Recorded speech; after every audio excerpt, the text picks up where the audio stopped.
आणि त्यानंतर बघूयात एक मोठी बातमी। नागपूरमध्ये उद्या मंत्रिमंडळाचा विस्तार होणार असल्याची माहिती मिळते। केसरकर, तानाजी सावंत, सत्तारांना यंदाच्या मंत्रिमंडळामध्ये पुन्हा एकदा संधी मिळण्याची शक्यता आहे। मात्र विजयकुमार गावित यांचा पत्ता कट होऊ शकतो।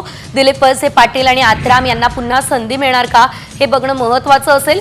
मात्र काही महत्त्वाच्या नेत्यांचा यावेळेस पत्ता कट होण्याची देखील शक्यता आहे। केसरकर, तानाजी सावंत आणि सत्तार यांचं नाव आता पुन्हा एकदा समोर येत आहे। नागपूरमध्ये खरं तर उद्या मंत्रिमंडळाचा विस्तार होणार आहे। केसरकर, तानाजी सावंत आणि सत्तारांचं नाव सध्या चर्चेत आहे। मात्र भाजपचे जे विजयकुमार गावित आहेत, सुरेश खाडे यांचा पत्ता कट होणार असल्याचं देखील कळत आहे। ही खरं तर मोठी बातमी आपण बघतोय, कारण सर्वांच्याच नजरा मंत्रिमंडळ विस्ताराकडे लागलेल्या आहेत। राष्ट्रवादीकडून वळसे पाटील आणि आत्रामांना पुन्हा संधी मिळते का हे बघणंही महत्त्वाचं आहे।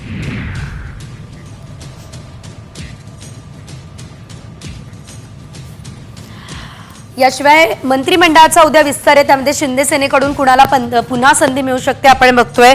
यामध्ये दीपक केसरकर, तानाजी सावंत आणि अब्दुल सत्तार यांचं नाव सध्या चर्चेत आहे। शिवाय आपण जर बघितलं तर भाजपकडून मात्र विजयकुमार गावित आणि सुरेश खाडे यांना डच्चू मिळण्याची शक्यता आहे।